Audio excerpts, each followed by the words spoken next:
3, 2, 1. Dewan Juri, saat kita membicarakan mengenai teknologi, tentunya ini sudah tidak asing lagi di telinga masyarakat. Mengapa? Karena masyarakat sendiri sudah sangat akrab sekali dengan namanya kecerdasan buatan. Mereka sudah menggunakannya dalam kehidupan sehari-hari mereka. Mereka sudah menerapkan hal itu dalam kehidupan sehari-hari mereka, seperti pada siswa, kemudian pada pekerja, atau bahkan pada tenaga pendidik hingga merebak ke dunia kesehatan. Seperti apa? Seperti saat mereka mencari inovasi, mereka mencari inspirasi, mereka mencari jalan keluar, mereka membuat suatu strategi. Tapi apa, Juri? Kami masih sering sekali melihat kecacatan dalam adanya penggunaan kecerdasan buatan saat ini. Salah satunya apa? A, idenya mereka hanyalah stuck, mereka hanya akan berputar-putar itu saja, idenya mereka tidak akan berkembang. Bisa saja ide antara A dan B itu sama, karena mereka mencari dari sumber informasi yang sama, mereka tidak dapat menggunakan atau mengimprovisasi idenya mereka. Kemudian yang B, mereka tidak mampu, AI tidak mampu, atau kecerdasan buatan ini tidak mampu untuk mendeteksi kesalahannya sendiri. Karena apa? Karena AI merupakan sesuatu hal yang bias, bukan? Mereka saat ditawari dengan A, mereka akan setuju dengan A, namun mereka saat diberikan perbandingan dengan B, mereka juga akan setuju dengan B. Artinya apa? Artinya kecerdasan buatan saat ini masih buruk di status quo. Tapi apa, Juri? Mari kita melihat bagaimana posisi perdebatan kali ini membahas mengenai singularitas teknologi. Singularitas teknologi adalah titik di mana teknologi itu sendiri telah mencapai puncaknya hingga tercipta kecerdasan buatan yang super yang tidak lagi membutuhkan bantuan manusia. Artinya apa? Artinya di sini kecerdasan buatan super dapat mengambil alih proses kehidupan yang sewajarnya biasa dilakukan oleh manusia. Mereka dapat melakukan adanya analisis, mereka dapat membuat inovasi, mereka dapat melakukan adanya pengukuran hingga membuat suatu strategi tertentu. Tapi apa, Juri? Sadari bahwa saat ini kami akan menawarkan mekanisme yang lebih jelas sebagai soal proposisi yang menunjukkan bahwa adanya singularitas teknologi merupakan hal yang baik. Bagaimana mekanisme yang ada di tim proposisi 1? Kami akan membuat regulasi dengan tetap mengedepankan perlindungan dan pemenuhan hak manusia. Artinya apa? Artinya di sini kami akan mengintegrasikan dengan baik bagaimana penerapan AI dalam kehidupan sehari-hari dan juga bagaimana dasar hukum untuk menggunakan AI itu sendiri. Kemudian yang B, kami akan mengamasifkan sosialisasi dalam bagaimana cara kita menyortir apa yang telah disampaikan AI, dan kami juga akan mensosialisasikan bagaimana penerapan penggunaan kecerdasan buatan yang baik secara global dan tidak akan eksklusif di hanya suatu daerah tertentu saja.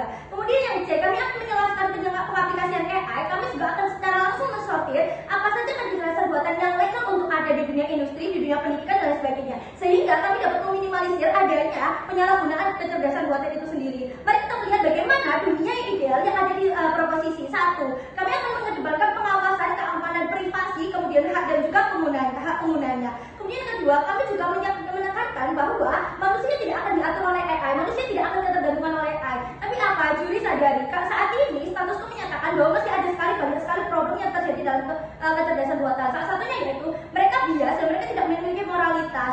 Tapi apa, Juri? Mari kita melihat, bisa saja nanti tim oposisi akan menyatakan bahwa mereka sangat mengkhawatirkan dan juga mereka akan berargumen bahwa saat ini AI akan menggantikan manusia dan dapat menurunkan daya kritis manusia secara global, dan ini akan membuat ketergantungan. 3 hal utama di sini. 1, saat teknologi canggih, artinya apa? Artinya mobilitas manusia di situ akan lebih meningkat, bukan? Dan ini akan berimplikasi baik dalam dunia kami dan akan buruk jauh lebih buruk di dunia oposisi. Kemudian yang kedua, kami juga akan mengedepankan pemetaan kapasitas seperti yang mekanisme kami tawarkan. Dan yang ketiga, moralitas merupakan kunci utama yang tidak dimiliki oleh kecerdasan buatan. Artinya apa, Juri? Artinya manusia akan tetap mensortir, mereka akan tetap memilah mana yang baik, mana yang buruk. Mereka akan menyesuaikan dengan kewilayahannya. Mereka tidak akan serta-merta menerima, menelan dan juga mengaplikasikan apa yang telah disampaikan AI. Karena apa? Karena mereka sadar bahwa pengaplikasiannya harus mengetahui dan juga melihat situasi dan kondisi wilayahnya. Artinya apa di sini, Juri? Ini akan berimplikasi baik bahwa kami akan menjawab kekhawatiran yang ada di tim oposisi,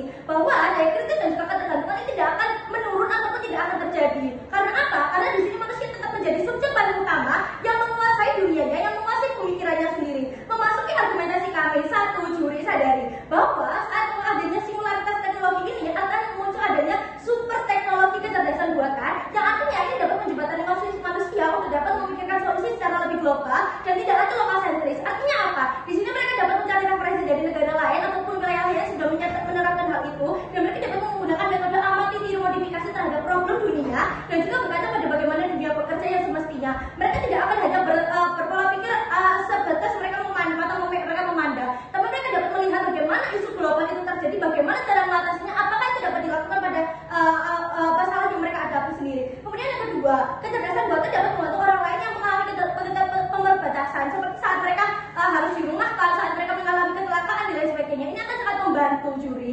Kemudian apa? Kan mari kita melihat benefit apa saja yang ditawarkan oleh kecerdasan buatan itu sendiri. di sini apa? Ini akan meningkatkan produktivitas orang itu sendiri tanpa adanya pencegahan waktu dan juga adanya istirahat. Artinya apa? Di sini produktivitas manusia akan meningkat. Ini akan berkenaan secara langsung dengan bagaimana ekonomi mereka. Kemudian yang kedua, ini akan lebih efisien, lebih cepat dalam memproduksi segala hal, dan ini akan tentunya lebih adaptif dibandingkan kita sebagai seorang manusia harus menganalisis ini sendiri. Karena apa? Mereka dapat menggunakan metode ATM yang telah kami sampaikan tadi. Terima kasih, bangga sebagai proposisi.